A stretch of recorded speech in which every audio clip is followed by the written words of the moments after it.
Hello friends, कैसे हो आप सभी लोग। आई होप कि सभी बहुत अच्छे होंगे और सभी की सीटेट की तैयारी बहुत अच्छी चल रही होगी। तो सीटेट में आज हम पढ़ने वाले हैं सीटेट के पेपर फर्स्ट और पेपर सेकंड दोनों के लिए मोस्ट इम्पॉर्टेंट रहने वाले प्रीवियस ईयर के कुछ वन लाइनर क्वेश्चनों के बारे में, जो प्रीवियस ईयर में आपके पूछे गए हैं। सीटेट का चाहे पेपर फर्स्ट हो चाहे पेपर सेकंड हो, दोनों के लिए ही मोस्ट इम्पॉर्टेंट रहने वाले हैं ये सारे क्वेश्चन।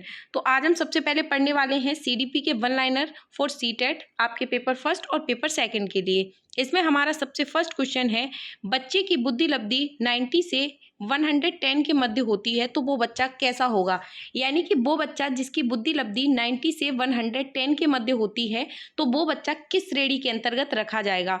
तो ऐसे बच्चे को हम सामान्य बुद्धि का बच्चा बोल सकते हैं। ऐसे बालक को सामान्य बुद्धि वाले बालक की श्रेणी में रखा जाता है। उसके बाद नेक्स्ट क्वेश्चन है, बच्चों के लिए निःशुल्क एवं अनिवार्य शिक्षा का अधिकार अधिनियम कितने वर्ष के बच्चों के लिए लागू किया गया है।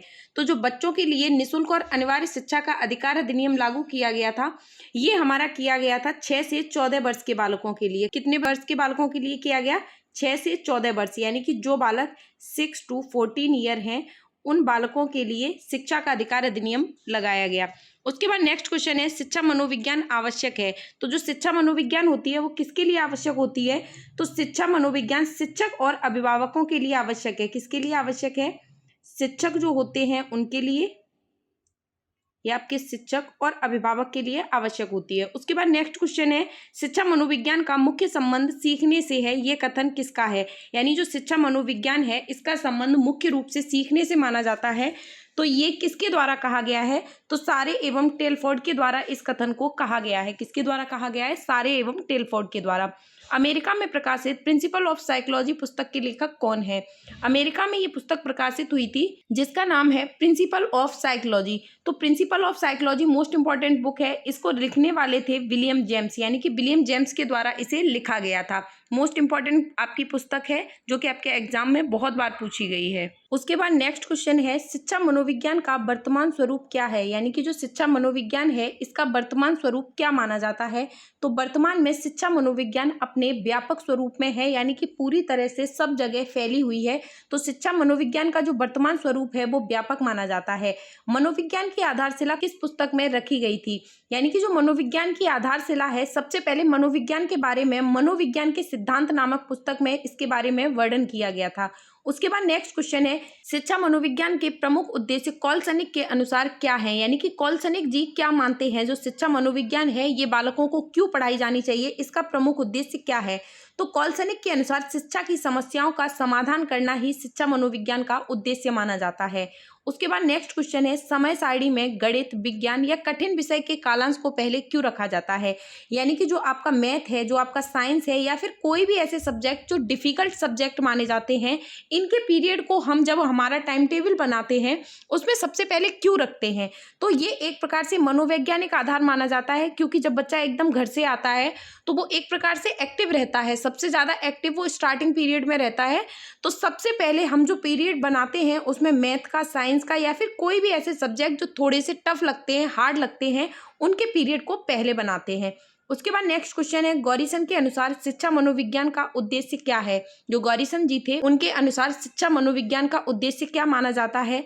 तो व्यवहार का ज्ञान माना जाता है। शिक्षा मनोविज्ञान को गॉरिसन के अनुसार व्यवहार का ज्ञान माना जाता है। उसके बाद नेक्स्ट क्वेश्चन है, कुप्पुस्वामी के अनुसार शिक्षा मनोविज्ञान के सिद्धांतों का सर्वोत्तम प्रयोग होता है। तो कुप्पुस्वामी के अनुसार शिक्षा मनोविज्ञान के सिद्धांतों का सर्वोत्तम यूज कहाँ पर होता है? उत्तम शिक्षा और उत्तम अधिगम में किया जाता है।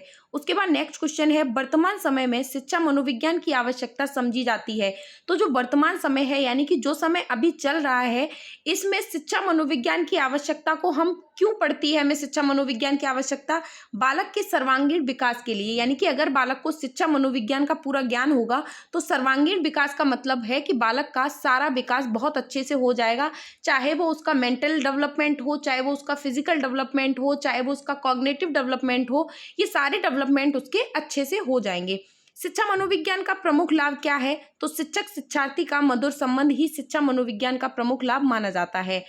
कक्षा में छात्रों को उनकी विभिन्नताओं के आधार पर पहचानने के लिए शिक्षक को ज्ञान होना चाहिए। यानी कि कक्षा में जो छात्र हैं उनमें एक प्रकार से विभिन्नताएं पाई जाती हैं। हर छात्र एक दूसरे छात्र से डिफरेंट होता है, चाहे वो हाइट के अनुसार देख लो कि एक थोड़ा बड़ा होगा, एक थोड़ा छोटा होगा, या फिर किसी भी टाइप से देख लो। हर विद्यार्थी में सीखने में, समझने में, उसमें कोई ना कोई डिफरेंसेस पाए जाते हैं। तो ऐसी चीज़ों को समझने के लिए एक शिक्षक को किस चीज़ का ज्ञान सबसे ज़्यादा होना चाहिए? तो शिक्षा मनोविज्ञान का जब ज्ञान होगा तो एक टीचर को जो बालक में विभिन्नताएं हैं उस चीज़ को टीचर को समझने में बहुत ज़्यादा आसानी होगी। शिक्षा मनोविज्ञान के क्षेत्र में वह सभी ज्ञान और विधियां सम्मिलित हैं जो कि सीखने की प्रक्रिया से अधिक अच्छे प्रकार से समझने में सहायक हैं। ये कथन किसका है? तो ली का है। ये कथन ली के द्वारा दिया गया है।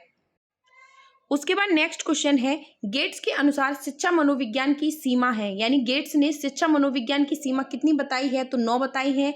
स्किनर के अनुसार शिक्षा मनोविज्ञान के विशिष्ट उद्देश्य क्या है? स्किनर महोदय से क्वेश्चन आपके सीटेट में बहुत ज़्यादा पूछे जाते हैं। तो स्किनर ने शिक्षा मनोविज्ञान के विशिष्ट उद्देश्य क्या बताए हैं? तो बालकों में वांछनीय व्यवहार के अनुरूप शिक्षा के स्तर और उद्देश्यों को निश्चित करने में सहायता। यानी कि बालक का जो वांछनीय व्यवहार है, ऐसा व्यवहार जो शिक्षा मनोविज्ञान के अनुसार बालक में एक प्रकार से वांछनीय व्यवहार हो गया है, यानी कि वो उसमें लाइफ टाइम रहने वाला है। इसके अनुसार शिक्षा के स्तर और उसके जो उद्देश्य हैं, जिस उद्देश्य के लिए वह जिस चीज की पढ़ाई कर रहा है, उसके उद्देश्यों को निश्चित करना ही माना गया है। हार्वर्ड के अनुसार शिक्षा के सिद्धांतों का आधार क्या होना चाहिए? तो शिक्षा के सिद्धांतों का आधार मनोवैज्ञानिक होना चाहिए, ऐसा हार्वर्ड जी का मानना है।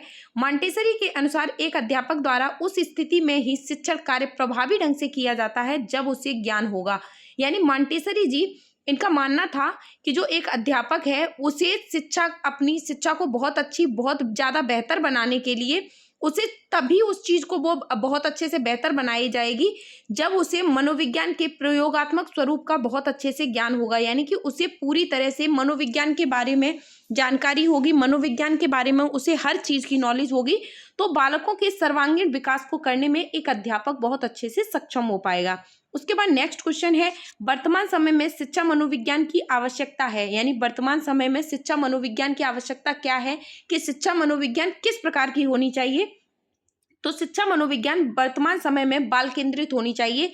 यानी कि जो एक बालक है उसको केंद्र बिंदु मानकर एक अध्यापक को शिक्षा मनोविज्ञान का ज्ञान कराया जाना चाहिए, बालक को पढ़ाया जाना चाहिए, ताकि एक बालक को सबसे ज़्यादा इंपॉर्टेंस दी जानी चाहिए, ना कि शिक्षक को। यानी कि जो बाल केंद्रित शिक्षा है इसी को मोस्ट इंपॉर्टेंट माना गया है और अब वर्तमान स्वरूप इसका यही है कि बाल केंद्रित शिक्षा प्रदान की जानी चाहिए। तो ये थे हमारे सीडीपी के 21 लाइनर वो क्वेश्चन जो कि आपके प्रीवियस ईयर में समथिंग ऐसे ही क्वेश्चन पूछे गए हैं और ये क्वेश्चन भी आपके आए हुए हैं। आई होप कि आपको क्लास बहुत अच्छे से समझ में आई होगी, बहुत अच्छे से पसंद आएगी। तो सभी लोग चैनल को ज़्यादा से ज़्यादा शेयर कीजिए ताकि आपके लिए ऐसी ही बेनिफिशियल वीडियोस डेली के डेली लाई जा सकें। क्लास आपको कैसी लगी कमेंट बॉक्स में एक बार जरूर मेंशन कीजिएगा। तो आज की हमारी सीटेट के 1 लाइनर क्वेश्चन सीरीज में फिलहाल इतना ही। Thank you.